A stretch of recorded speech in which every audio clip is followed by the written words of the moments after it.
Today is it's not hyperbole to suggest a very solemn moment. Today, the Supreme Court of the United States expressly took away a constitutional right from the American people that it had already recognized. They didn't limit it, they simply took it away.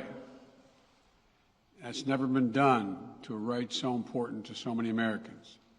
But they did it. It's a sad day for the court and for the country.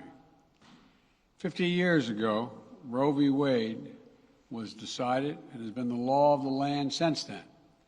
This landmark case protected women's right to choose, her right to make intensely personal decisions with her doctor, free from the interference of politics.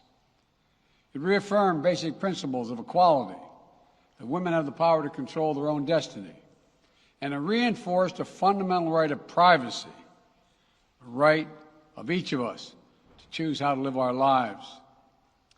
Now, with Roe gone, let's be very clear. The health and life of women in this nation are now at risk. As chairman and ranking member of the Senate Judiciary Committee, as vice president and now as president of the United States, I've studied this case carefully. I've overseen more Supreme Court confirmations than anyone today, where this case was always discussed. I believe Roe v. Wade was the correct decision as a matter of constitutional law and application of the fundamental right to privacy and liberty in matters of family and personal autonomy. It was a decision on a complex matter that drew a careful balance between a woman's right to choose earlier in her pregnancy and the state's ability to regulate later in her pregnancy. A decision with broad national consensus that most Americans of faith and backgrounds found acceptable, and that had been the law of the land for most of the lifetime of Americans today. And it was a constitutional principle upheld by justices appointed by Democrat and Republican presidents alike. Roe v. Wade was a 7-2 decision, written by a justice appointed by a Republican president, Richard Nixon. In the 5 decades that followed Roe v. Wade, justices appointed by Republican presidents from Eisenhower, Nixon, and Reagan, George W. Bush, were among the justices who voted to uphold the principles set forth in Roe v. Wade. It was 3 justices named by one president, Donald Trump, who were the core of today's decision to upend the scales of justice and eliminate a fundamental right for women in this country. Make no mistake, this decision is a culmination of a deliberate effort over decades to upset the balance of our law. It's a realization of an extreme ideology and a tragic error by the Supreme Court, in my view.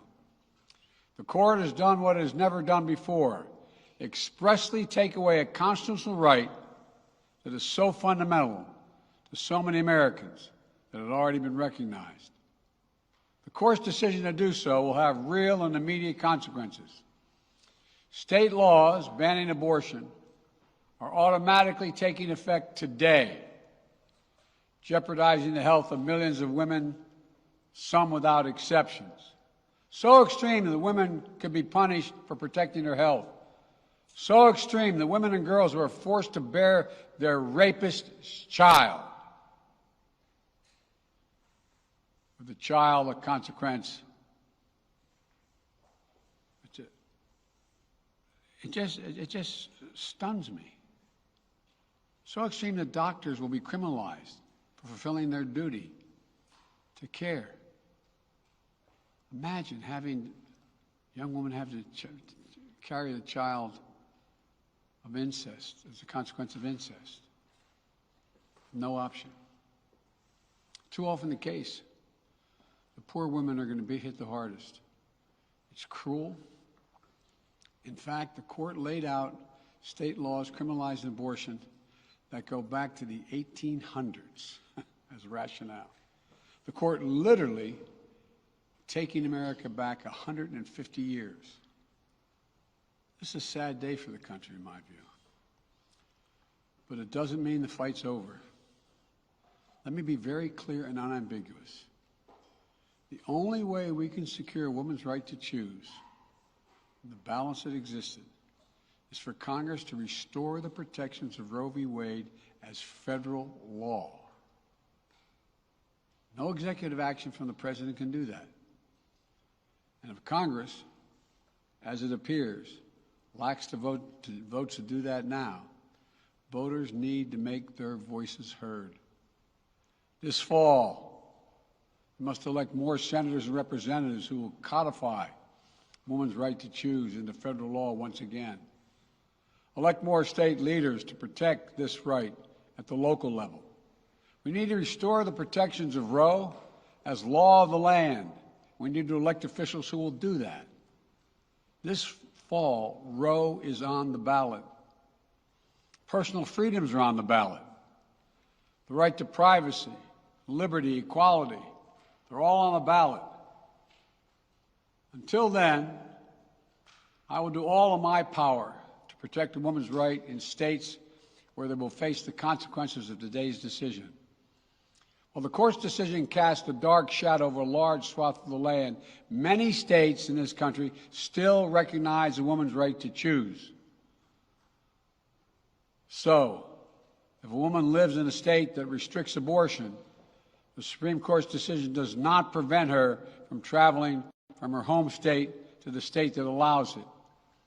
It does not prevent a doctor in that state from treating her.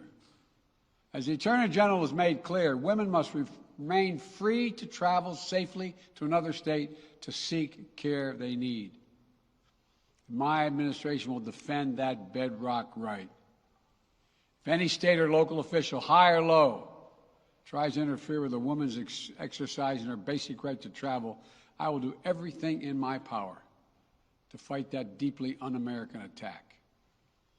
My administration will also protect a woman's access to medications that are approved by the Food and Drug Administration, the FDA, like contraception, which is essential for preventative health care,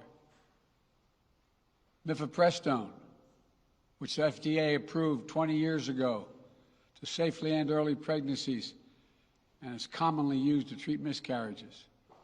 Some states are saying that they'll try to ban or severely restrict access to these medications.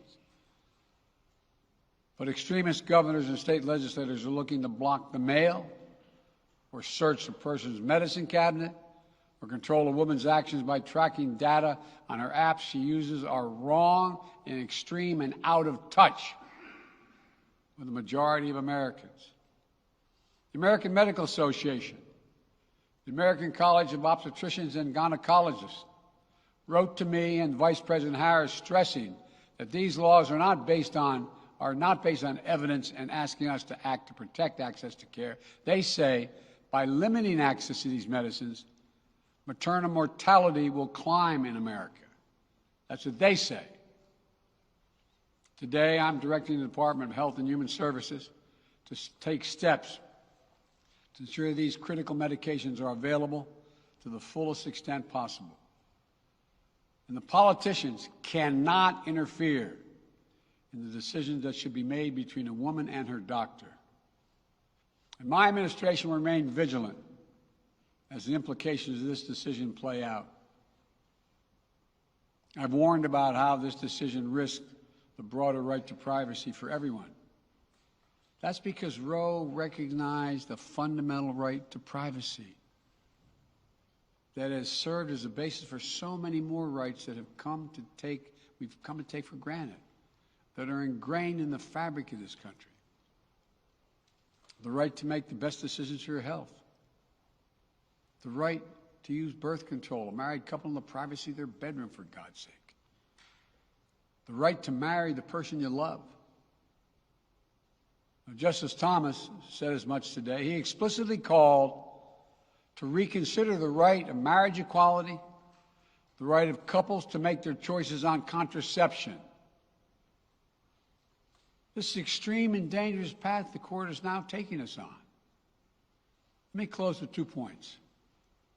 First, I call on everyone, no matter how deeply they care about this decision, to keep all protests peaceful.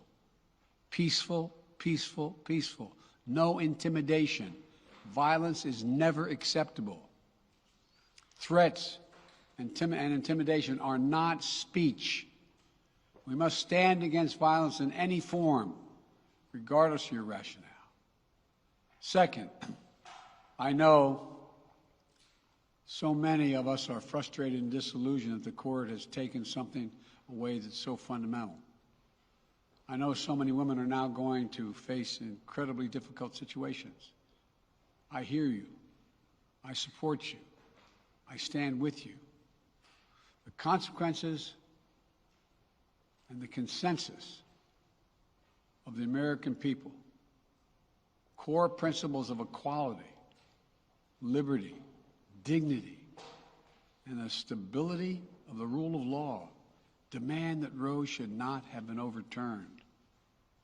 With this decision, the conservative majority of the Supreme Court shows how extreme it is, how far removed they are from the majority of this country. They've made the United States an outlier among developed nations in the world. But this decision must not be the final word.